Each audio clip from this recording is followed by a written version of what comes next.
Hey, beautiful, amazing people, welcome back to another episode. Getting back into a flow. I have Jether on with me. Jether was going to discuss with Jay last time we recorded, but now we're spacing it out. So I got some time to talk to Jay. We talked about his views on a lot of things. We broke down a bit of where he sits as an atheist. And I don't even remember, Jether, what exactly? I don't even remember the thread that got this started anymore. I kind of had a conversation on my own with Jay there, but what do you remember? What kind of catalyzed this whole conversation at this point? I mean, I could probably look it up myself, Yeah, let me see. I'm looking for it right now. but Oh yeah, I see it right here. Okay, it was a Twitter thread from no one with the Twitter handle Tweet Truth to me. mm-hmm. It says, "If you, dear angry atheist, if you don't believe God exists, why are you always mad at him?" And Mm. Jeremiah said, "Some same reason anarchists are mad at government." And it's a Oh thread yeah. there, and then we see you jumped in at some point. I don't think I said too much. I think I just kind of said let's put this No, on a podcast or something. yeah. I'm actually going through because I remember I was mentioned, so I'm trying to figure out exactly where that was. I could send the tweet thread to you. Yeah, yeah. I If you got send it fuel, to so I me, found it already. yeah, just send it to me in a message. I'm already on Twitter on the browser. All right, send it. Oh, this is on 4th of July too. This has been 10 days since then.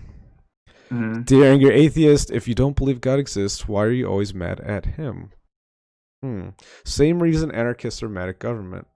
Well, an anarchist would be mad at government the same way an atheist would be mad at God, because the idea of being anarchist is not having a government. So I guess the idea of being atheist is there is not a God. So it is a good parallelism if you just want to look at it objectively.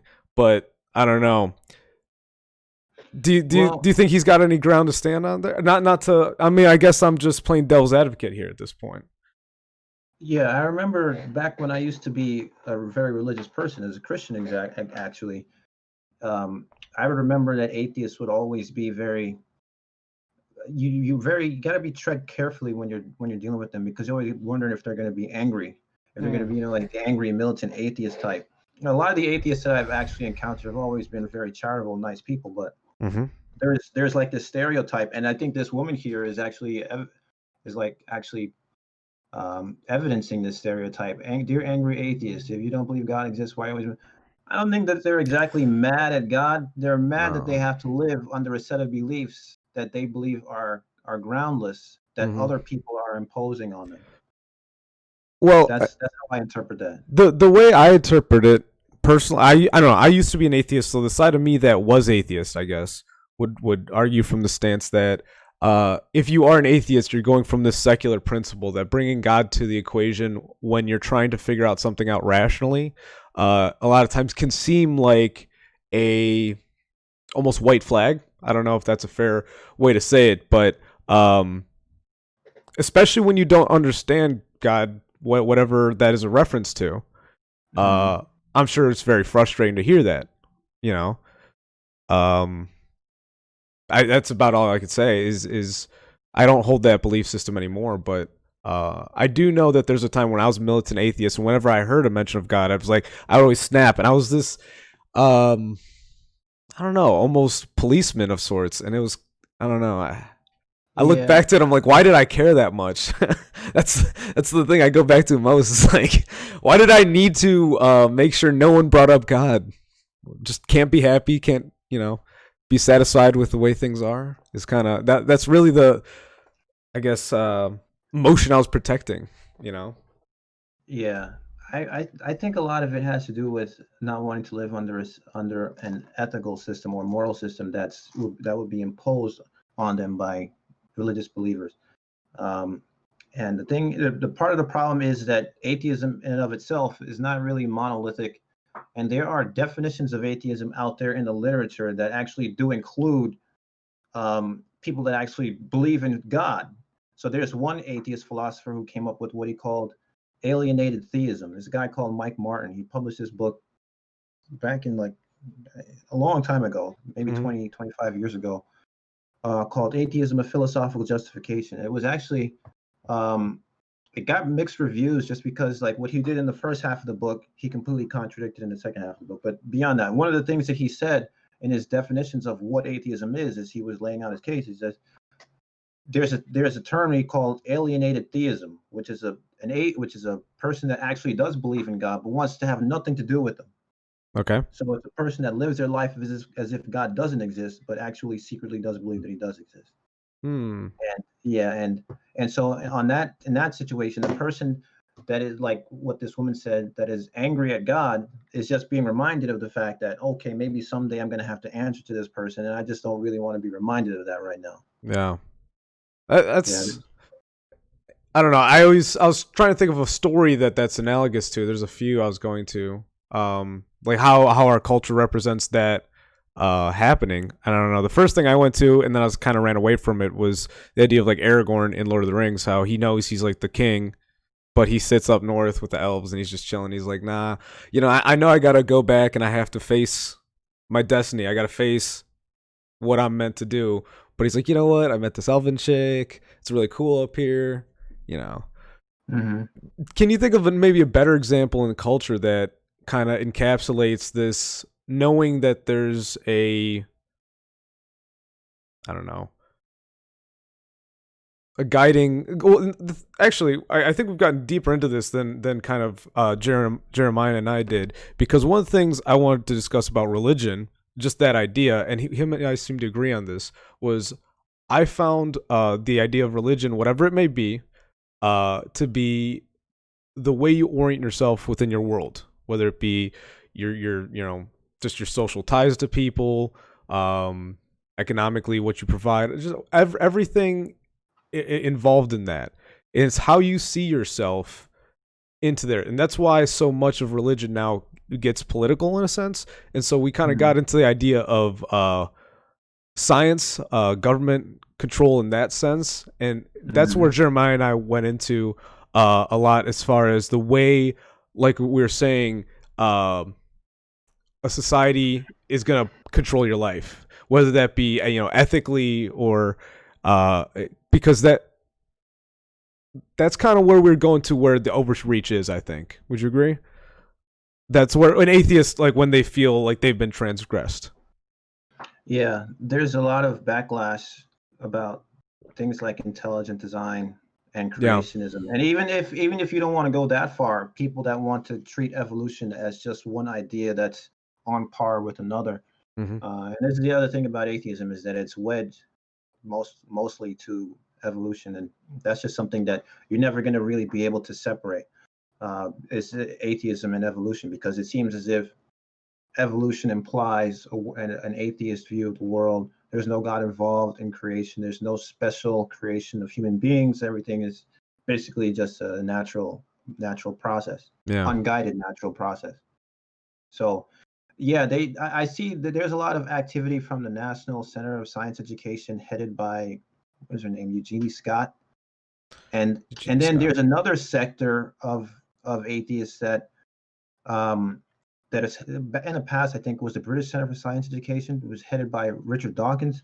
And in the Mm. past, they actually came, they butt heads because Eugenie Scott doesn't want to alienate the religious crowd, who she thinks really needs to see the evidence for evolution, needs to be presented with this stuff. She's a little bit more sympathetic to religious belief versus the Richard Dawkins types, who are Right. very militant. At least in the past, he was very militant and very what do you call it? Very antagonistic to religious belief. And so when they all, began this, when they all centered their attention on scientific education, and now they're talking about um, one side saying that evolution is inherently atheistic, and the other side saying, well, look, we don't want to say that because we don't want to upset this religious group. We don't want to upset these. We want to. These are the groups that we need to be reaching with this information, because they're the ones that still think that, for example, human like just the various chicaneries and strawmen of evolution. They believe that, what is it, that humans came from apes or something like that, or they use Yeah. creationists will throw out these little cute little statements like, oh, evolutionists believe that microbes evolved into microbiologists. Just little stuff like that. Yeah. And so I they're mean, I trying totally to. think that's possible. I think you get enough microbes, they just kind of collate into one big, you know, Yeah. microbiologist, and then they already know themselves, so it all works full circle. They can explain themselves better than anyone else. Yeah. Well, there's more microbes in us than there are of us. Yeah. I mean, talking about gut bacteria, man. You gotta you how are I tweeted about this the other day. I just want to ask, you big on yogurt?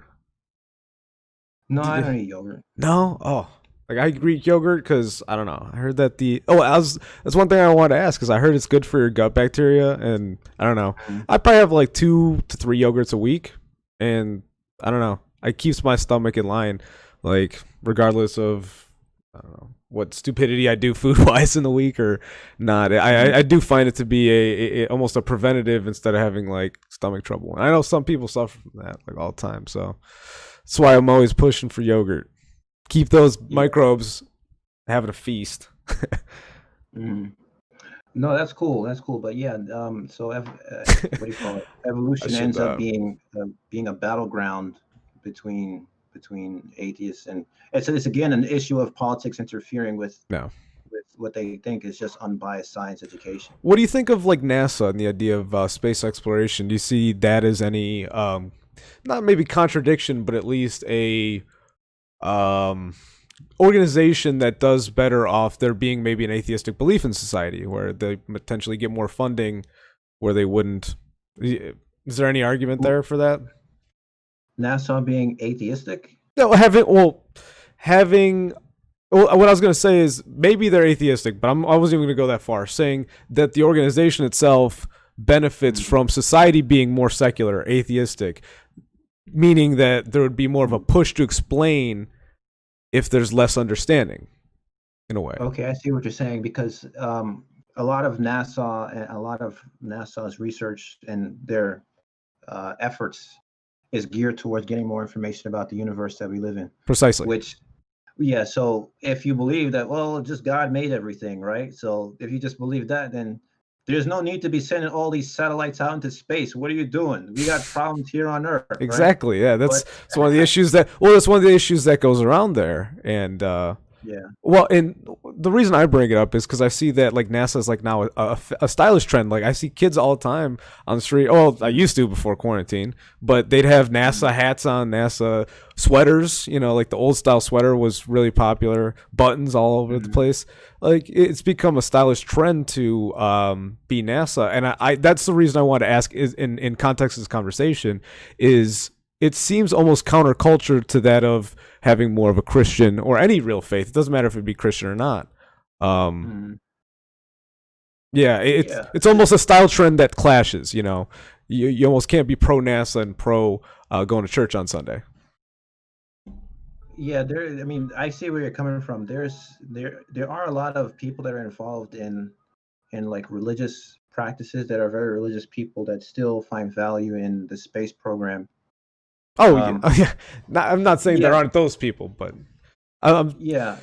But in terms of how it impacts religious belief, it's a little confusing sometimes because you're confronted with the idea of a universe that is immeasurably large, right? Yes. And this is the problem that I've had that I've wrestled with when I was still a religious person was, we've discovered this huge expansive universe, right? Mm-hmm. It's hard for us to wrap our minds around it. And yet, Christian belief regarding the doctrine of God, theology proper, God is the maker and creator of all things.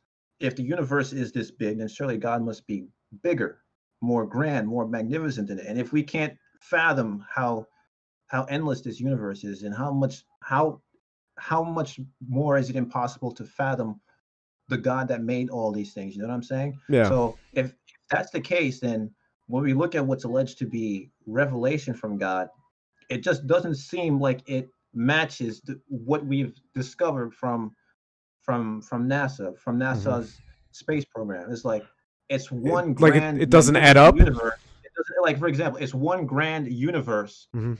and there are mysteries, endless mysteries in the universe, and yet I'm reading this book here that's concerned about male foreskin that claims to be from God. You know what I'm saying? It's a good example. Yeah, that's a good example. Like, Well, okay, and so just the concept of getting into the traveling between a planet and the idea of the how that affects how physics changes around you, just that theoretical physics, and the fact that it's so theoretical. Some people talk about that on one end, and like you said, there's also kind of like dealing in the mundane is the way some yeah, people see it. I think that's where the real militancy of both sides comes into play. I mean, you get your overly Christian people. Maybe here's not the issue. Maybe it's not overly Christian. I think Christians who are very well read don't mhm. get upset about this. They understand the world for what it is. It's only when your faith outmatches your understanding of the world around you that you might get angry at people who are not as religious, who think they understand things better. Is that That's exactly right, Mike, and that's yeah? one of the reasons why I ended up. That's the crisis of faith that happened to me. I think in like 2013, when the wheels started to finally come off, when I was like really stopping rationalizing the discrepancies in what I believe. So, like I mentioned a lot of things about science and evolution and stuff like that. The reason why is because I spent a lot of time.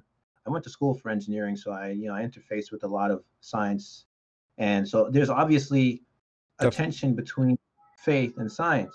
And so one of the ways that I addressed that tension was I read a lot of material literature put out by these faith-based science institutions. So institutions like ICR, Institute for Creation Research, CRSQ, which is Creation Research Society Quarterly, and Creation Ministries International. They put out all this. They have alleged scientists on staff that put out all this material and books on how science actually supports a 6,000 year old universe, about Six how thousand, you evolution. said? Yeah.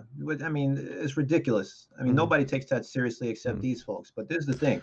Yeah. I've discovered that the people that have the most secular, quote unquote, education or the most education in mainstream science, they were the ones that were, these were Christians, by the way. These were the ones that were more like, well, I see what you guys are saying on the faith front, but Mm-hmm. this stuff like the geologic column, stuff like and like measuring distances in space, these things are very well settled science, and things like radioactive decay, which is also a big problem. This is very well established science, and I understand. And speaking as one of these scientists, and they understood that their belief system is one thing, but there is established settled science that they actually use on a day to day and they see verified on the day to day as a scientist. So these are the folks that are trying to say, hey, look, trying to offer an olive branch from their community, which Mm-hmm. is the more stringent, conservative, um, faith based Right. community. They're trying to make an olive branch to like those that are scientifically minded amongst them to try and say, hey, look, we understand what the Bible teaches, but there are also these well understood and established facts in mainstream science that we can't ignore. Mm-hmm. And overwhelmingly, the folks that I found that always wanted to deviate from the orthodoxy were the ones that had the best and most credentialed science experience. So I was like, these guys have multiple PhDs in geology and in biology. They've done research out there in the field. They know what they're talking about, Mm-hmm. and the only ones that are coming after them for being these heretics are people that don't have the same level of education or experience in the field. So after a while, I started to realize the people that I trust to give me this information, a lot of them don't even really believe it themselves because they have this education and experience in mainstream science, which actually indicates the opposite. So, take for example something called the RATE experiment, radioisotopes in the age of the Earth, which was a Okay. huge project put on by some scientists, some creationists that call themselves scientists, to try and determine the age of the Earth based on radioisotopes. Because the problem is that it seems like there are rocks that have decay, that have ratios of parent to daughter isotopes in quantities that would indicate the Earth is billions of years old. So that's typically how they will measure the age of the Earth. So they said, "Oh, this is a problem because the Bible says the Earth is only about 6,000 years old." So they put together a consortium to go out there and do this investigation. And the some of the researchers that were on this consortium, I Mhm. realized in reading through the literature and back and forth, they held to a view that's more in line with mainstream science, but they were really trying hard to shoehorn in the 6,000 years age of the earth, according to the Bible. Hmm. And I said, if they didn't have this religious background, would they really believe this?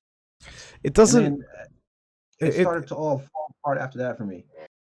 Did you ever listen to the whole Ken Ham? He was someone who was a he's always getting put. He got put next to like Bill Nye. He's the guy who like got for some reason he's this defender Mhm. of faith as far as when it comes to debates. But I always found the guy to be very shoehorny is I guess a good way. He wanted to get a lot of certain points, certain hills he's willing to die on, and I'm like listening to his bed. I'm like, dude, what are you? Calm down. Cede a little ground here. Let him talk. And Yeah, they get all riled up about things that don't really matter too much in the grand scheme of things. yeah, they do. Like as I said, like this guy, he heads up Answers in Genesis, Ken Ham. Um, That's yeah. Answers in Genesis, and he's the one with the Ark Challenge out in Kentucky. They built, they spent all these millions of dollars to build a replica of Noah's Ark, and the only thing that they succeeded in doing It's creating a was tourist causing attraction. Oh, I was gonna say what? creating. I was gonna say creating a tourist attraction. Well, no, not only that, but the only thing they succeeded in doing was casting doubt as to whether or not a man, Could 4,500 years ago, with only his sons, could have done it. Because you have a team of construction workers with high-powered modern equipment and tools, and all this engineering knowledge and acumen yeah. being brought together to It put didn't this go thing so together. well from what I heard. I didn't hear it was the smoothest project either. With all the modern tools, so like you're saying, Yeah, it doesn't support the biblical story in its yeah. Not to mention entirety. the rather embarrassing and ironic fact that they sued for flood insurance a couple of about last year. Not Really, because the actual ark itself was damaged by the flood, but because the parking ground somewhere was damaged because of a flood from heavy rains. So it's like you guys are suing for flood that's insurance, almost that's one of the most ironic things that could happen. right? You guys are It's suing for flood insurance at an attraction that is basically a replica of of of boat that was supposed to be built to survive oh, a worldwide flood. and that was ginormous. That was a ginormous. I want to say I remember seeing videos of it. How tall would you say it is? I mean, I don't know, a good Uh, yeah, let me two pull up hundred the 200 picture. 200 feet or so. Actually, yeah, I can Google it right now.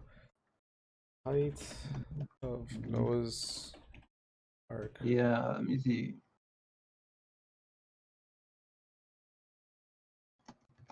Yeah, see, they give it to you in Ark. cubits and shit. Like, who the hell uses a Is cubit it the Arkin anymore? encounter? Is that the one? Yeah, here. Yeah, the arc and counter. Uh, what is? It's How wide is? 510 feet long from nose to tail. It's 50 Yeah, feet high off the ground. yeah, It's a 4-story house. That's what it says.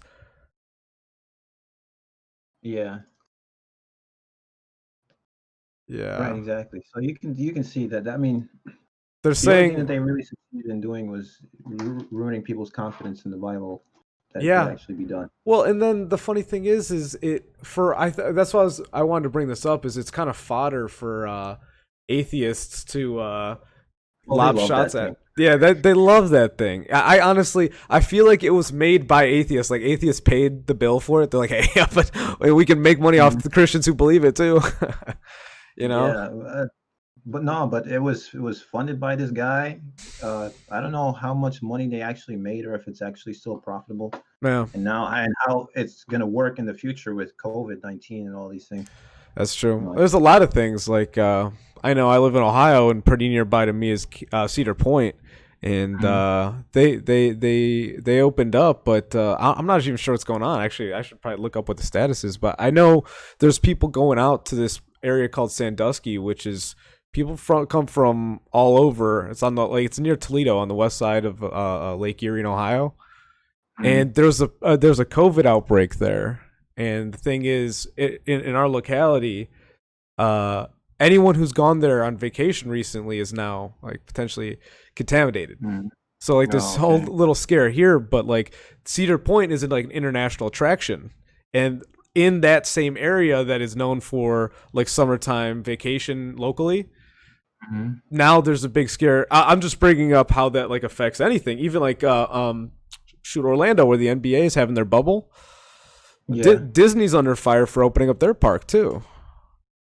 Yeah. It's it's Yeah. I it's it's. actually Cedar Point is on my bucket list. I really need to Oh, go you go never been there. there? No, Oh man, I've been there. I wanted to go this I've year. been there a handful of times. Yeah, lucky. I wanted to go there this year, but then all this shit happened, Oh and yeah, just some other things in personal life. it's But definitely that's another bucket story. list if you like coasters, man. What Yeah, I love coasters. what's the best coaster you've been on thus far? Because I'm lucky enough to had it as a day trip for me. Really? Oh yeah, it's Best fairly roller close. coaster this far. Damn, that's a good question. Part of me wants to say Medusa and Nitro at Six Flags, but the other part of me wants to say the Dueling Dragons at Islands of Adventure because there's no roller coaster that's like it anymore. That was torn down and demolished, and it was a unique experience. It's like a very it was rethemed to Dragon Challenge at Islands of Adventure, like a Harry Potter theme, but Hmm. originally Dueling Dragons was a roller coaster that was basically I'm they looking it they up right dueled with now. each other. Yeah. Yeah, I'm looking it up right Oh yeah, there now. we go. Bringing back images, bringing back memories. Yeah. Oh shoot, can I? Oh, I can full screen this, can't I? Hold on. Yeah. And of course, it's blue There and we red go. primary colors, so I love that. Yep. So that's it. I think there's Yeah. better shots up here, but I mean, I don't know. Yeah, that was Have my you favorite seen roller coaster. Magnum at Cedar Point? No, I haven't seen it. Or no, not Magnum. Actually, I'm an idiot. I'm showing Millennium Force is what I meant to say. Millennium Force. Yeah, Okay. Magnum was the one before Millennium Force. This one right here. This is it Oh from wow. the lake. Wow. So But it's basically like their version of Nitro, right? I don't know what Nitro is, but Oh, Nitro is this a is rat one of ride at the Six Flags. this had the world record Highest. for highest coaster for years until the Top Thrill Dragster took it over, which is also at Cedar Point. Yeah, see, that's what I'm saying. Record-breaking coasters, two record-breaking This coasters in a single. Yeah, they're both in the same shot here. You can see like here is Yeah. that's Millennium and Top Thrill. Top Thrill is only 7 seconds long. You go up to the high, it is the highest coaster, but you also get there the fastest and go down. It's only Mhm. 7 seconds, but there's like a 2 hour wait for it. Crazy. Could you imagine having to wait for a ride when you got to do 6 feet social distancing? Well, What kind of? that's why a place like Cedar Point, as soon as they open up, people are crazy enough to go in automatically because like they know that if like even if you're getting tickets at a discount, like or even if you're paying full price, honestly, if you know a lot of people aren't going, people want to go there to make sure the ride's getting utilized, especially like when the weather's beautiful like it is right now. Oh Mhm. man. Yeah, no, I mean, I went to the last time I went to Six Flags was in 2018, and I went on a Monday for my birthday, Hmm. and the park was empty. And I'll tell you, actually, sometimes lines are a blessing in disguise because if you get on so many rides back to back to back, that really messes up with you. It messes up your system. It Yeah. makes you a lot more nauseous. So I went on Medusa 3 times in a row, and then after the third time, I was like, oh shit! I had like this permanent nausea for the rest of the Oh day. yeah. No, So I used to be a caregiver, so I just looked up Nitro. You said Medusa is the other one. yeah, I'm just pulling up the rides here, so it's being shown. But yeah, it's so smooth. yeah, that's it, man. Cedar Point though, it's insane. One of the last times I went, well, I went with my sister last year, but 2 years before that, I got paid to go as a caregiver for a little boy. He was 13 at the time. He had a few conditions that made he had behavioral issues. So he didn't go to conventional school and everything. But the thing is, he was perfectly healthy and he loved going on roller coasters. Had no health problems with doing so. But the kid, he just was socially didn't get it. So like he wanted to go on a coaster. When I tell you I went on 20 coasters in one day because we got the fast pass, Mhm. I did, man. And I was going on some of the biggest coasters in the world. And this kid had no fear. Like No. developmentally challenged a bit, but completely healthy and wanted to go on coasters. By the end of the night, that's the problem though. Is like I had to keep up with this kid all day. But the thing is, when we finally got back to my car, there's another caregiver. It was me, another caregiver, and him. And the other guy, he didn't go on any rides. It was just me and the kid. That by the time we got back to the car, kid fell asleep. Like the minute we got there, I had to drive back like 3 hours. So I'm like exhausted. But I gotta say, I got like 3 years worth of coasters in one day. That's dope, man. That's dope. And the kid wanted to go on all the fast rides. He wanted to go on the biggest rides. Like he had no fear. So I don't know. I had the lucky. Even I am like, there are rides that will intimidate me. I'll still go on them, but I'll be intimidated. Like King the Ka is one that it's similar to the one that beat Millennium Force at which one? Point. It's similar to that one that goes all the way up. It's basically the same thing as that other one. I forgot what it was called already. Millennium Force. It was not Millennium Force. It was one bigger than Millennium Force. I don't know, but here I'm gonna switch back. Yeah, but anyway, so yeah, the theme park. How we get on this topic? Oh yeah, yeah. We went really off base. Well, I was talking about. Oh wow. Well, we were talking about the spread of COVID actually. We were talking about areas that were affected. I brought up so I Orlando. Don't know how Ken Ham's theme park Ken Ham's theme park. That was it. Survive. First of all, it's like a thing you go to once, and you're like, oh, I don't need to come back here ever again. And then after that, it's like now you got COVID. Well, you have social distancing. People aren't gonna. I got a quarantine question for you. Did you watch that Tiger King thing that was popular during quarantine? The what? The Tiger King thing on Netflix? No, I don't really watch Netflix. I don't blame you. I watched because enough people in my life told me to watch it, so I finally did. I didn't finish it. It was very weird. But the reason I bring it up is it's reminiscent of that Ken Ham attraction because it's like this backyard attraction of like something someone had in their backyard, and it's essentially what he did. He got some land for it, but he has this just arc you go to, and what real profundity does it provide in your life? Nothing really. But if you believe it does, and you go, it'll provide everything you believe in it. But I think it's the same thing because like what he does is he sets up like a little park with like tigers and things, and you can pet them and whatever. But like, what's the difference between what Ken Ham's doing and what someone's doing with some potential illegally exotic animals? Yeah, exactly.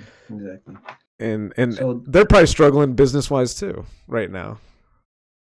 Yeah, I imagine so. They were struggling before that. But that's the thing. Anyway. You mentioned that a lot of atheists were interested in the project, and you do a lot of times see atheists out there with their little picket signs. Which a lot of I've criticized this heavily on Twitter because what you see is a lot of people with a lot of science backgrounds as atheists out there arguing with people who believe, who believe the Bible is an actual true record of the history of this planet and this universe. Right. They're marshaling together all this education and expertise and science and math and all this stuff to prove exactly what to somebody who's really just sitting there and says he's not going to believe anything you say anyway because their faith is in the Bible. Let me see if I can find the tweet that. Let me see if I can find the tweet, guys. My thing is this: I read the Bible as a kid. I haven't reread it in a long time, and I found it. I'm sorry. I said okay. I tweeted out this video. It was called "Ignorance and Incredulity at the Art Park." So I said, look at these atheist fools marshaling science, logic, reason to try and prove a bunch of idiots wrong about creationism. Everybody already knows it's bullshit. They're wasting their time and their life. The way that I expect atheists to be living is I expect them to be out there surfing, out there skydiving, out there skateboarding, doing all this fun shit. You know what I'm saying? There's only one life you got, right? Right. After death, there's nothing. That's it. It's curtains. But yet all you're doing is wasting your time arguing with people who believe in some pie in the sky story.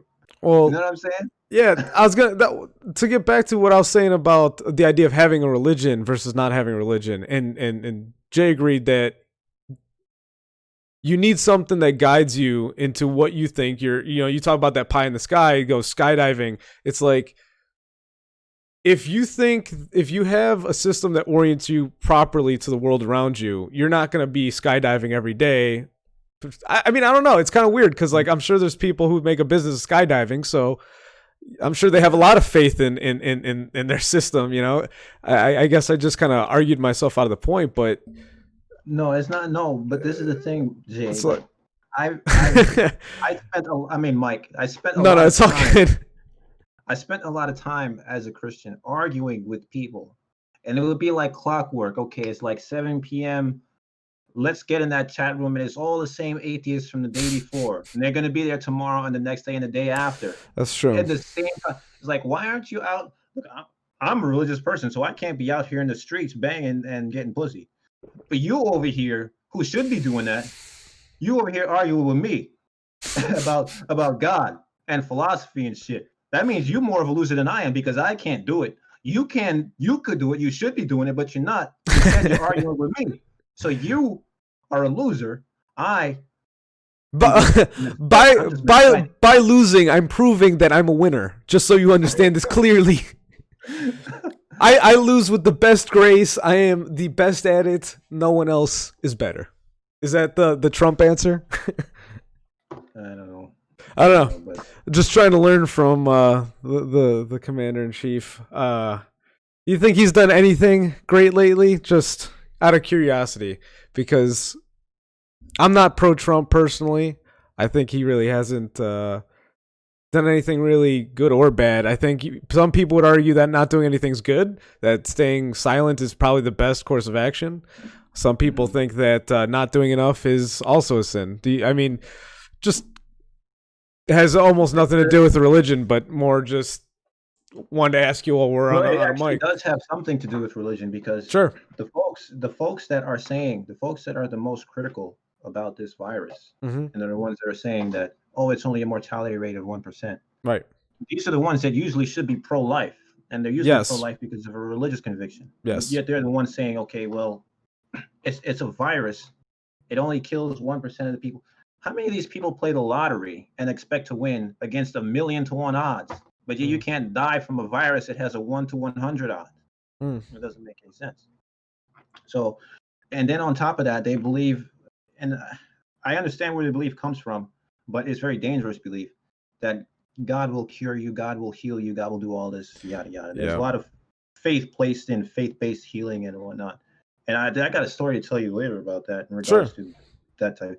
But the thing is that group of people, their beliefs really does predispose a lot of people to harm because they say, okay, let's gather together in an environment that will foster the spread of this virus, and we'll praise and we'll sing to a God who's going to keep us safe from this virus. There's actually a passage in the Bible where it says if you drink snakes venom, it won't kill you. It's a disputed passage, but it's because it's a later addition to the Gospel of Mark, the longer ending of Mark chapter 16. It's in there where they say, let me actually read it verbatim. Mark 16, snake venom. Where it says, they shall take up venomous snakes, and if they drink any deadly poison, they will not get sick. They will not hurt them at all. Mark chapter 16, verse 18 in the Bible.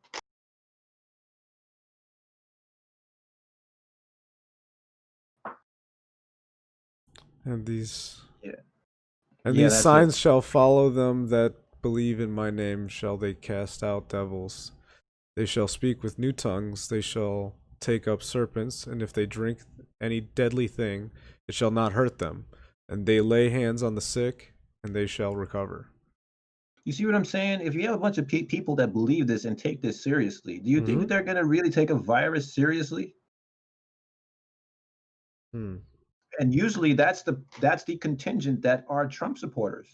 The ones that believe this religiously, they're usually Trump supporters. Yep. Well, how do you think Trump has gotten the religious vote? Because I remember I was militant atheist about 8 years ago, and I was definitely feeling Bernie at the time.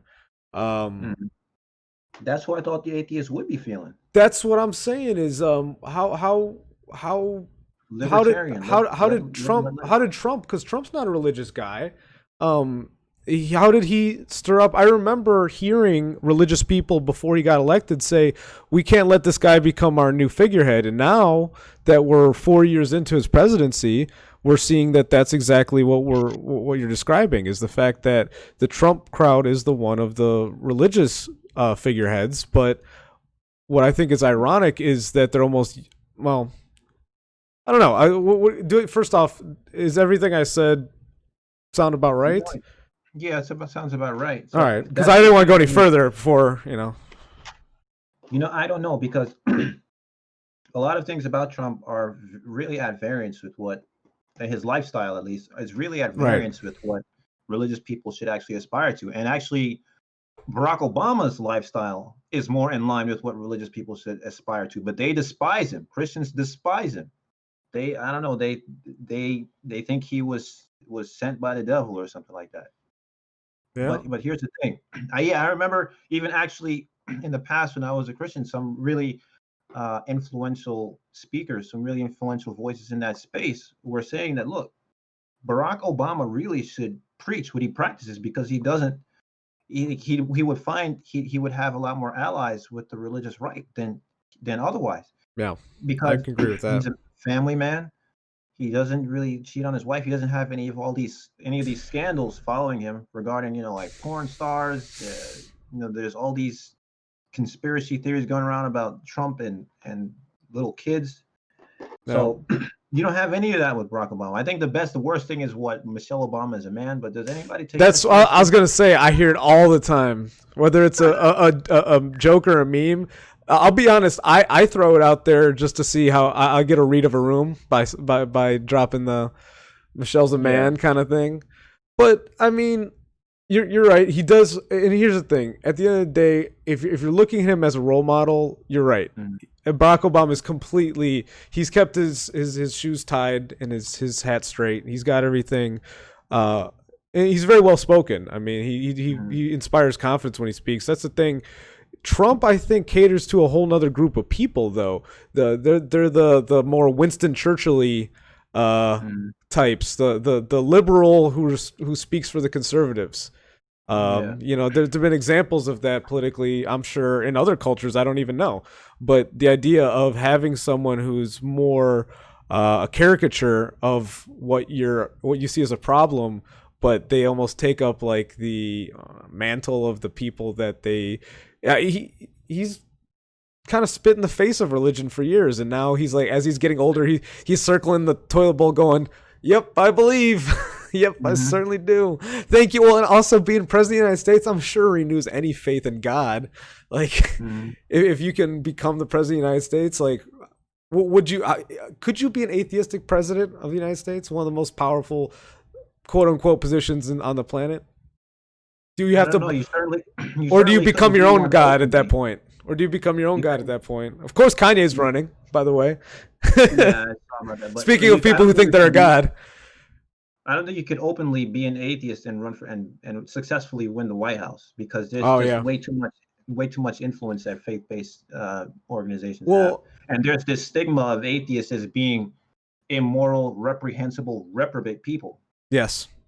That's what's interesting. Actually, this is a good segue into Kanye, if you don't mind talking about Kanye here, because that was actually one of the things that I discussed with Clint the other day. We discussed Kanye a bit. So first off, because this is where Clint and I started, do you think Kanye is doing it seriously, or do you think this is more of a publicity stunt? I've already listened to a few podcasts. They say Kanye does this every time he wants to sell new sneakers, new anything like this. He's like getting one hand ready. He's got the lasso. He's got your attention, and he's getting ready to throw. Maybe we don't know exactly what he's pitching to us yet, but he's got our attention by saying he's running for president. Do you think that is what's going on, or do you think this man genuinely wants to supplant Joe and Trump, which is what he's saying? That's what he's preaching in interviews. Well, he came out like very, very pro-Trump, right? Right. Early on, wearing the MAGA hat, taking pictures. He was one of the first people Trump met with, like the week he got inaugurated, if you remember. I thought it Yeah, was very right. strange, but like he met at the Trump hotel, and I thought it was weird at the time because I was still actually bitter that Trump got in office, and I was like, so what is like I'm a Kanye fan, and like when I saw that meeting and the way they stood in the Trump Tower, I was like, is Kanye telling us he's like some sort of ambassador to black people? And he's like, hey guys, it's cool. Mm. Kanye talked to Trump. We're all good. Don't worry. There's not a problem here. We're all good. He'll meet with Jesse Jackson next week. We'll be all set. You know, Yeah. I I thought that was I don't know the cool thing I come into play with their relationship the one between Trump and Kanye is I wonder who stands to benefit more from the interaction. Do you think Kanye or Trump? Well, every time they are amiable towards one another, because they're eventually going to be at odds if he's serious about running. Yeah, they are. But in any interaction with Kanye and Trump, I think it makes Trump look better because Kanye, he's always saying like he's always got these interviews about people wanting to cancel him over his interviews with Trump, and it obviously has a negative impact. A lot of black folks are upset with him over his psychophantism when it comes to Donald Trump. But now here's the thing: is that now he came out and said that allegedly he said he no longer supports Trump. Yeah. I don't know.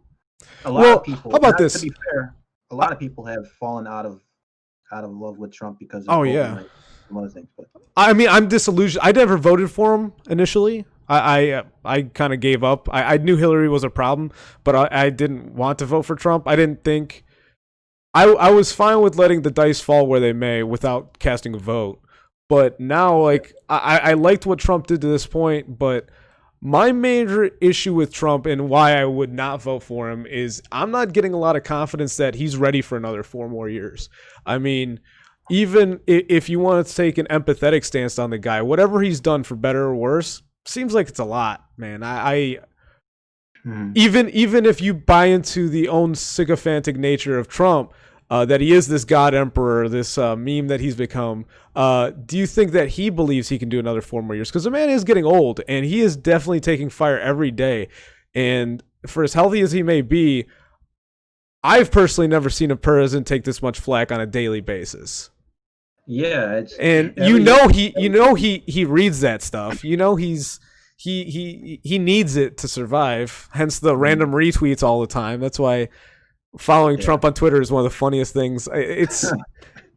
That's why yeah, Kanye is the only like okay. This is what I was gonna say earlier. I think Kanye makes Biden a better candidate if the Dems are serious about him. Because here's the thing: people are already saying it's like, well, what if Hillary's gonna cut in at the convention? Having mm, Kanye say he's running against kind of takes away from that fanning that flame. mm, So I've heard a few. I follow some more. Well, I don't know. There's people who are so partisan that like they say vote blue no matter what. Do you think mm. that Kanye takes away from this like establishment they're trying to have, and it? I see it as a good thing personally. I would rather see Kanye as a candidate than an establishment person like Biden. I would rather have to pick between Kanye and Trump come November than Biden and Trump, and I might not even vote. So it's like, Yeah, no, I understand. Yeah, so do you think that's an issue? Him taking away from Biden, I guess, is my ask. well, I said before that a vote for Kanye is really a vote for Trump by proxy. A lot of Right. black people by and large are conservative Mm. minded. Right. They are co-opted by the left to vote liberal, but by Right. and large, they're conservative minded. A lot of them believe in God. A lot Yes. of them have really conservative values. A lot of us have really conservative values. I should say, I'm in this group. You know what I'm saying? Got to represent. But yeah, and yeah, I would consider myself conservative minded. But at the same time, they don't want to vote for Trump because they see Trump as some kind of a racist Yeah. that Confederate flag wearers. They're like, whatever the merits of the case are for Trump, if there's somebody with a Confederate flag that's supporting him, and not just one person, but they seem to all support him in droves, then what does Yes. that say about him? So if I'm a black person and I'm seeing an overwhelming amount of support from this contingent, like, hell no, I ain't voting for that guy. Hell no. Well, What? I would argue that that's actually because Trump is more liberal. He's a businessman, and businessmen can't afford to be racist. They can't afford to be bigoted. A master marketer is always liberal in nature. They're not. That's why that's funny that he's the voice of conservatives, because he's not. Ideologically, behaviorally, the man is completely liberal in his behavior. I mean, like you said, he has had issues with porn stars, but yet he has this facade of being this family man that he has an imported bride, which, for better or worse, it's what it is. It's a fourth marriage. I don't even remember. I don't know the canon of this story as well as I maybe should, but I don't know. No, you're right. It's goofy. It's called cognitive dissonance, which is a very big feature in religious circles. Yeah. Because Donald Trump stands for the exact opposite in terms of his lifestyle that they stand for in terms of their lifestyles and the values that they espouse. So, but then again, they're the ones that are gung ho about supporting him and putting him in office. It's just one of those ironies in life that it's very difficult to predict. So, what was I going to say about how the religious right came to vote for Trump in droves? I think largely because of his message of making America great again. Evokes imagery of a return to the old time America with that old time religion. Mm-hmm. Religion was a big part of everybody's life. So that is where my thought process is in terms of how the religious right got basically became a big part of Trump's base. Right. Well, I mean, at its core, MAGA is a return to tradition trope. It's a return to, it's a traditionalist rhetoric. Right. Traditionalist values. Those are all basically religious right values. Exactly. Well, and that's the thing, is that's kind of the genius of paradoxing a man who is liberal like Trump on traditionalist values, because for better or worse, the meme stuck. He won the like when you I look at these things as like marketing tactics. He's moving a chess piece in a certain way, and he sees his weakness and he just doubles down by being a paradoxical caricature of what he isn't. He if you pretend to be the pious man long enough, do you just become the pious man if you've never been it before? That's kind of what I see out of Trump. Is and here's the irony of it too: is as a Christian, who knows? What if he has redeemed his faith? What if he genuinely, being the president, has humbled this man into going, damn, I see what I'm dealing with. Maybe he does see the world for what it is, and I have heard there were grumblings about a month ago that Trump was looking weak, that he was kind of faint, that he wasn't all about he wasn't trusting the process to take the 76ers approach, but it doesn't seem like he was buying in. I could see that. Do you think that rumor might be true, that Trump might be running out of some steam? Yeah, I saw the pictures. I saw the video of him going down the stairs. The pictures of him struggling. I wasn't even targeting him there. I'm just saying, like, the load he's carrying too. I'm not going to nitpick about him health-wise either. But I mean, the thing that brings into it a larger conversation. Why is it that we only ever seem to have candidates that are these very, very old folks? Why can't we ever get somebody that's recent, like young enough, or youngest, like I would say like 40, mid 40s, something like that, instead of these guys that are 60 pushing 70 pushing. Well, that's why I said a long time ago I was interested in Tulsi Gabbard as a candidate, especially to run against Trump. I didn't think actually Joe Rogan said she would probably be the best person to handle this coronavirus pandemic. Yeah, especially just being from a military standpoint. I mean, I forget what rank she was when she became a senator. I don't even remember her full story right now. I'm pretty sure she's a legislator of sorts, but she's from Hawaii. She's also from Hawaii. She might be governor. I don't know if she's governor or a senator, but she's ex-military, so she's more disciplined. And the thing is, just in interviews, she just didn't really take shit. Like, I feel like she could have actually handled Trump in a debate. That was my personal belief. I think Rogan said that. I know a bunch of people shared that belief as well. But just based off listening to her, it seemed like she was quick-witted enough to not stand for his bullshit. Which I just wonder if a guy, like you said, these old, fragile people, God rest his soul on Biden, but I don't think he's quick-witted enough to catch Trump on his, to kung fu his punches. He doesn't have that counterpunch. He's having a hard time even forming coherent sentences. Much less counterpunching. Yeah. Yeah, exactly. I mean, for lack of better metaphor, it's almost a gladiatorial arena, and you're almost throwing this like frail little beast in against the reigning champion, and we're arguing that maybe the champion's got a little blood in the water, but when you're feeding him this chaff, yeah, I mean he's gonna dunk on freaking Biden, and it's sad to see because realistically, even if you're pro-Trump, if you're pro-Trump the way I'm pro-Trump, you want him to face the best candidate, because it also brings the best Trump out for you, Yeah. So like when I see Biden, I'm disillusioned doubly because I want there to be a better opposition candidate for him. Because whether I'm going to pick that opposition candidate in spite of him, or that's why for me Kanye is the better option. I see him, one, he has that viral potential that Biden just doesn't have, being an establishment Democrat. That Kanye can, like, if he's literally one YouTube video away from being viral enough to be president any day from here to November. Like if he says the right combination of words with the right rhythm and the right imagery, the man's president. Or it's or at least he goes, Trump, your move. He's bought in at the poker table. Trump does have some pretty good shit posters that work for him. Oh yeah, no, Trump. So that's one of the things that's been great about his presidency is the Twitter account, the memes, the videos. Trump is a reality show unto himself. That's what he was in the infancy of the reality show generation, but the irony is he never stopped. I mean, the guy has been on WWE, and I remember back when I was more on the lefty side of things, and I was like, I laughed at that joke, but now I don't even think it's funny. I think it's like, yeah, this sounds about right. Like you think of the movie Idiocracy, you can only laugh at the movie Idiocracy this many times, knowing where Terry Crews and Donald Trump are now. It's and Terry Crews being old guy you'll find.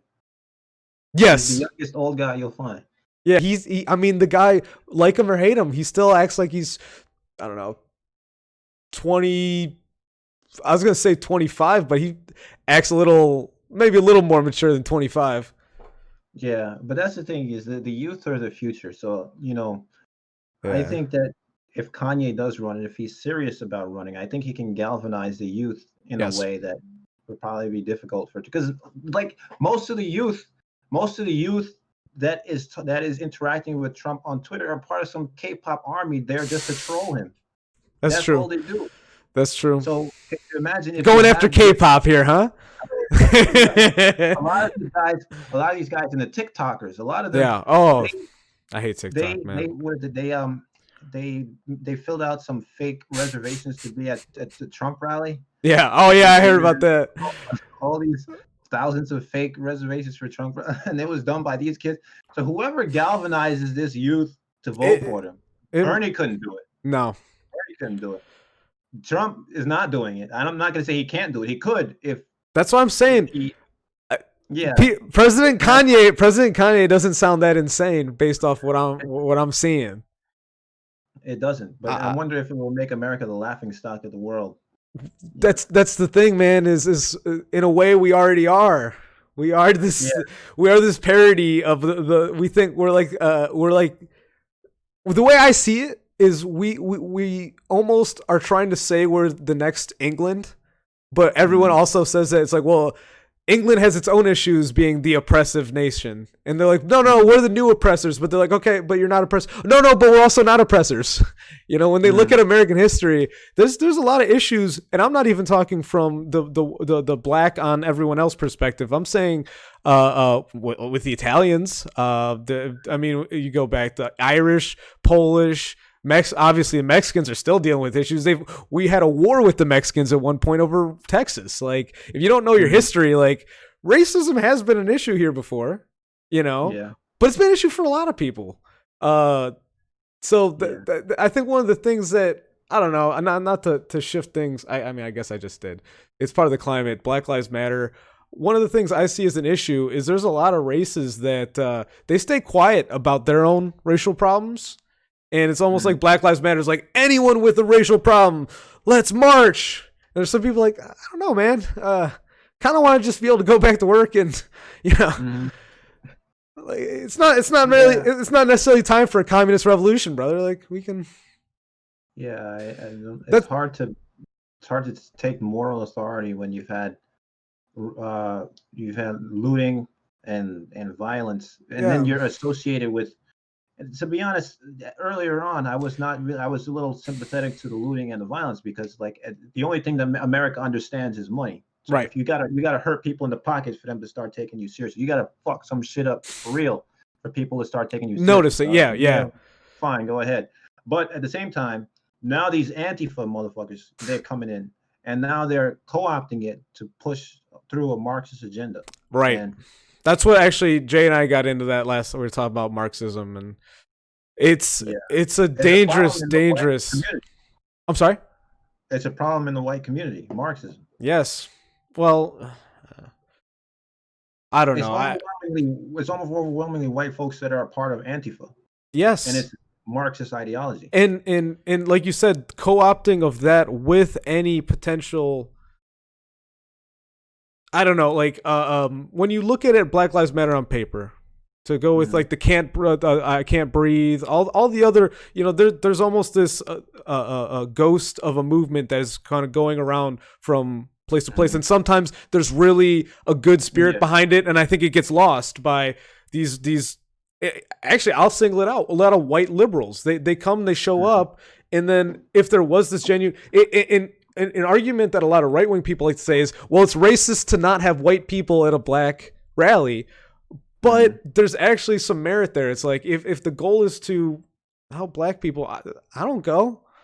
Like, I support, but I support by understanding that, like, sometimes just not saying anything and not getting in the way is probably the most supportive thing you can do. It's when you start saying, like, hey, look at my friend here. Look at all my friends doing. It's like, all right, calm down. I get it. Like, Yeah. And I think that's one of the issues. This Marxist white liberal agenda is it's, hey, look at what I found, more than they have an issue. Let's talk about it. It's more showy than trying to really make change either. There's almost like a vindication that needs to be happening on a personal level. Yeah. That's where it gets weird. Yeah, I agree. But back to the election. Sorry, yeah, I just went down a. No, it's okay. I mean, I really don't try to involve myself in politics too much. It's always on my Twitter timeline, so I engage with it. But it's not something that I will actually take time out of my day to read politics. I'm not really doing that. Well, and actually, to get back to Jay too, because kind of how we were fitting in with his politics is we're both libertarian. I don't know. You and I don't really talk about libertarianism as much per se, but to me, that's the grand equalizer. It's when whatever you're doing politically is to benefit the liberty of you and everyone around you. That is like the grand way, and especially I think that fits perfectly with faith as well. And that's part of why I want to have this in the discussion is if you have faith in there being a divine creation to the universe, right? That God created this universe so that everyone can learn equally from their own sins, but also from their own grace. So whenever, like, if you look at sin, it comes from Greek to miss the mark, to not succeed, to not find perfection, to not do the best you could do. That's the way I see it. Obviously, there's some things that are really off the mark and almost take a full lifetime's worth to redeem. Murder being one of those. And that's, an issue. That's something that can be discussed because it's breaking a commandment. But I'm saying even on the smaller level, I think people struggle to have that faith on giving the grace to someone outside of yourself, but then also taking every bit of a sin as your mistake too. I think that's kind of the duality that I didn't really get to get into with Jay. So this is kind of I'll pose this to you a question, something we can come back to, is how much do you think is an issue more for society? People admitting to themselves that the mistakes, the failures, the despair in life isn't necessarily something that you have to take on, versus having faith and giving grace to what's happening good as not something you did, but something that was set out for you by maybe a creator or do you understand that difference? No, I'm not sure I understand the question really. Okay. I'm saying, well, how about I'll just do one at a time. So Okay. one, do you think people struggle with the idea of giving glory to a divine creator, something outside of yourself that makes the good things happen for you because it understands the picture better than you do?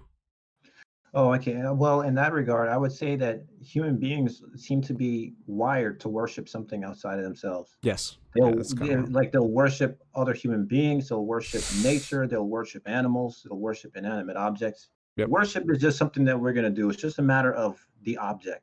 Mhm. So, prima facie, I would say no. They don't have a problem with worshiping an unknown god. Hell, that's what I do. I call myself an agnostic deist, right? So, like, I believe that there is a God that exists, Mhm. but beyond that, I don't know anything else. Maybe there is a creator that put everything into place, but beyond that, I don't know anything else. He's a mysterious God that is shrouded in mystery, and is just impenetrable to human reason. We can't figure him out. We can't find him out, but he exists, and he's knowable ostensibly through the effects, which is things like the universe, things like beauty and nature, things like that. So I yeah, don't say anything because I agree with everything you're saying. That's yeah. spot on. Actually, I consider myself Baha'i at the moment, but I could say Mhm. that is the equivalent of being an agnostic deist because do you know anything about Baha'i? And the only reason No, I know. Actually, I was going to ask you about the that. only reason I even label myself that is because I went to their shrine in Chicago, which is actually one of the 11 largest in the world that they have. Actually, I can pull it up real quick here. Pull it back up on the screen. Actually, I have to go like this. 1 second. I'm just gonna get it so that it'll show up on the. Okay. So, but the Baha'i, they believe that all religions essentially are a different perspective of truth. That it's almost the way different cultures have found their way towards the grace of a divine creator, and that actually having different cultures, it would make sense that different cultures, different tribes of people would explain their journey to finding the same God we all worship Mm. on more of a pragmatic level. So Chicago, I can't like do two things at the same time. Baha'i. Yeah, I don't have a problem with that viewpoint in principle. So I don't know if you can see these pictures, but this is and it's always kept immaculately. Actually, at least to get like better weather. Mm. It's like Wow, right. that's nice. It's like right on the waterfront in Evanston, which is like I don't know. It took me about an hour, taking the CTA, the train, going Mhm. north of the city. But like I would go on like a Saturday or Sunday morning, and I would go up here, and there's no. I mean, they have like mass, but most of the time it's just a place you can go inside. It's always really quiet, beautiful inside. It's actually a really Mhm. nice exterior. But the thing is, I went in and I talked to the people who were there, and here's the interior of it. Like really, really ornate. Yeah. But they believe that every religion, including Christianity, including Islam, including Buddha, oh shit, Mhm. Bad. man, I'm playing. I was listening to Rogan. I'm clicking around on the wrong That's stuff. okay. But Okay. yeah, so it was interesting that they took all religions as like something that can be the same truth. And for me, that's kind of the same thing as being agnostic deist. I don't know if any of them are right, but I think they're all men, people, cultures, women too. But I'm a man, so I look at it from the epic lens. But they're all trying to tell the same story of confronting all the ideas of malevolence, and there's different ways of explaining away how you can navigate the world the best for not only yourself but everyone around you. And I mean, it's obviously a giant story to tell, and different languages, different, it's going to be different. And I think the more you hear other people interpret it, the more you can think the way you want to believe things. Really, is Hmm. I think that having like one unified church is a good thing. It's happened a few times throughout history, and honestly, the Islamic community is a whole nother population on Earth that, as far as when we talk about cross cultural dialogue, they're not getting that when you're just looking at populations of people on the planet that we share. Um, What do you mean they're not getting it in terms of their? Did they disagree with the concept No, I'm in saying there's principle? just a language barrier for Oh, yeah. like the as far as Western culture goes. There's people in Poland who are watching exactly what we have going on in Ukraine and in Turkey. That they know English and they're reading our English. You know Oh, yeah. Okay. that from that kind of angle, I'm saying, and so when I say when you go even deeper into the Arabian countries or lower like parts of Africa like. Mm, Maybe South Sudan, just all these areas in general where there is like a Muslim population, and mm, it's not contiguous with like the Western. Which when they say Western, Jordan Peterson's one who coins it a lot. He says when you say Western, you're saying Christian, founded on, yeah. on Christian values. Whether you think it's that of these imperial crusaders, these imperial pigs that brought it at the tip of a spear or not, it's a lot of religions have brought their religion to the tip of a spear. I mean, obviously the Spanish were very good at it, and they did that to the indigenous people in South America. But I'm kind of going Yeah. off on three different directions here now at this No, I point. mean, that's just the nature of life. You'll always succumb to a more powerful force, whether that be Yeah. an idea or an external presence, external reality. So, um, I mean, Baha'i sounds interesting. Yeah. I mean, being an agnostic deist is something that I could be maybe open to. I think I would get along pretty well with people of the Baha'i faith. Oh And yeah.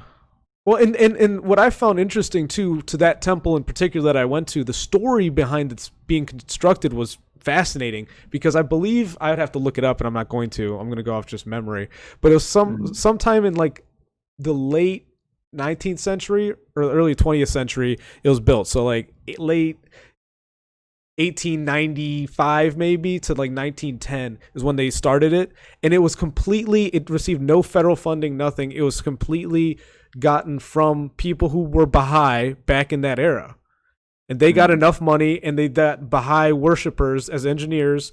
I think it was a Canadian and like a Dutch engineer who designed it, and they were Baha'i, and they designed it. And obviously, going into 1910 was not a good time to be building a monument of. I mean, not to say Pyramid of Egypt, but maybe like a lot of these temples in Europe, it was of that caliber to go see that, and to be building that in 1910, right before obviously the Roaring Twenties, and then going into the 30s and 40s, because this is a decades long project that eventually the Depression hit, and they were caught with their pants down trying to finish up the project, and then it was still financed strictly from the temple to be done. I think just after World War II, it was like the 50s. I think early 60s was when it finally was like open to the public. And what a mm, time for a temple to be open to the public north of Chicago. I went to this really beautiful temple made by a population of people that are almost a community I didn't even know existed, and they were able to fund this marvel for themselves. Just all they did was had the foresight. They saw the property, they knew it was good, and they're like, we're going to build a temple on it. And mm. apparently they just make a lot off donations. People just come and they just donate because they go there and they keep it clean, they keep everything. You go there and it was just a really pleasant experience. Very well, honestly, going into the religious talk, is there was a sanctity among so many different cultures going there. Like you'd see like a group of Indian people, or a group Chicago is more of an international city. Well, than I'm used to. You're Mhm. in the New York area, so you guys probably Yeah. it's kind of the way I see it is the New York of the Central Time Zone. You know, Mhm. because it's Okay. almost directly west and just a time zone over. But it's so interesting to see that many cultures going to one place on a faith that I didn't even know existed before I moved there. I went Yeah. there. I went there as a tourist and came back a convert in name only. How about that? Mhm. Yeah, Because I think because there's a lot of nominalism in in religion. It's a big thing. It's a big what they call a big problem in Islam because there's a lot of people that are Muslim in name only. Right. That's a problem because they define anybody as a Muslim as long as you're born a Muslim. Basically, you're born a Muslim. You don't have a choice. Yeah. Well, Yeah, you this have a what's choice. been said is what's being said about it. Yeah, it's proselytized. Yeah, I mean, you revert back when you say the Shahada. It's not really a conversion. You revert back to true Islamic faith and submission to Allah. Oh, And then I'm- Christianity wouldn't know. is different. Oh, I lost you for a second there. Oh, I can't hear you at all. Oh, hello. I'm not hearing you. Yeah, can you hear me? Yep, we're good again. I'm not sure what happened. Oh, It looked like God. something plugged and unplugged, or was unplugged and got plugged back in. I think the connection over here, the USB port connection, is a little loose, and I was playing around with it. Oh yeah, being an idiot instead of. it's all good. But yeah. No, we're back up. Yeah. So we talk about Islam. We're kind of how well. One of the last things you'd said was how it can kind of be splintered into the people in name only, and how yeah, and there's nominalism in Islam. There's nominalism in Christianity. People Right. that are Christians just is because, like, I remember one listening to a podcast once. It was basically an apologetics podcast where they discuss issues and they try to defend the Christian faith and promote it as the banner of truth and why it's the one true religion. I listened to people, talking about how they interact with Christians and what kind of criteria they'll use in picking a church. And one person, they said he knew one person was just a Christian in name only, because when he was evaluating a church, he said he wants one with those nice, pretty stained glass windows and one with a nice big choir. It's like, there's nothing about the truth being preached from the pulpit about the gospel. No. Just the cultural symbolisms, the stained glass windows, the nice big buildings, just that. But yeah, there's nominalism everywhere. And it is what it is. Humans are fickle when it comes to even what they profess to believe. I think the issue being is that people want people to be equally bought into the same ideology. I think that's why some people are like, well, just because you go, you're checking a box. That's one thing I hear all the time. Is you go. I hear it from people who are self-declared Christians, or people who they don't need to tell. To me, the best compliment someone can say would be, "I'm Christian," not by saying a word. That you're like, oh, the people who assume I'm Christian, and with me saying nothing about it, just simply by my service, having like a service mentality for people, looking out for other people. Like they just assume you're Christian, being an English speaker and everything. It's like, it's a good guess, but and the thing is, I don't get offended. I see that as a good thing, being like behind. It's like, if a Muslim person was like, "Oh, you're so nice, you're Muslim," I'd be like, "I'm not, but that's cool too. Like, I'm just glad you think I'm a good person. I'm doing good stuff." Like, there's this kind of weirdness, I think, that people need to like also feel like not only like they did something good, but maybe like the larger tribe they espouse is also needs to get that accreditation. To like, and us too. It's like, Sure, I guess. And then, it goes back to like the shoehorning of things. It's like people bring that along too. They're like, well, what about my ideas here? They're like, I don't know. I was just talking about this one circumstance. Yeah. That's why there's a lot of shoehorning. And that's why you need time. You need like time to like figure out exactly how things fit together. Yeah, you're right. But the whole of Christendom can be said to be one big shoehorn of Greek ideas into Judaism. So that's part of the reason of the popularity of Islam over Christianity, in my opinion, because Christianity is burdened with all these complicated ideas like the Trinity and the incarnation and the hypostatic union and one man and two natures. He's God and man, and then there's one God that is really three persons, and the three persons are all God, but there's just one God. So people are like, what the hell is all this, man? When you actually ask people to sit down and rationally consider a belief system, look at a lot of. I gotta say, the most peaceful Christians and the Christians I enjoy talking Christianity the most with are the ones who at least understand Eastern philosophy. And when I say that as loosely as possible, because some people, all they need, like they don't need to, like Buddhism is one of the go-tos, obviously. But I know people who they look into, say, Shinto. Something even pagan religions, you can learn a lot from that. To if you only learn like Christian Orthodox and don't understand anything Christianity had to contend with, at least ideologically, to get to where it's at. I think you need to like learn what Christianity grew up with, whether you believe it or not. You know. Mm-hmm. And I think that's one of the reasons I try to be Christian adjacent and not necessarily always a loud and proud Christian, is because I think that first off, I win over a lot more people's ears by not saying I'm Christian that I want to be capable of having conversation with. Like when I talk with a Christian, most of the time, especially being raised Catholic, it's not always, it's a bit of an echo chamber at times, you know?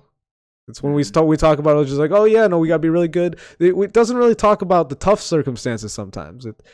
It becomes have you had that issue talking to Christians? The crisis of, yeah, that's a problem. Christians will say things like, I am blessed and highly favored whenever you yes how they're doing. It's just these basic little epithets that they just say, that they call it Christianese, that basically it shuts down discussion. It's uncritical, it's untruthful, and it's just things that people say just to say it because it sounds like it's a Christian. I think Jay actually said Christianese on the last podcast, so I'm really excited to hear what you both are going to have to say about this, because here's the thing is next time we go live about this, I'm hoping for me to kind of fade off into the woodwork and do exactly what we're doing now, but I can focus more on maybe pulling up stuff like that Cedar Point like we did, and I can sit back and do a little more of that. So how does that sound? We're looking at already an hour and 20 minutes, so I figured now would be a good chance to kind of wrap up any ideas we wanted to put a bow on before we sign off here.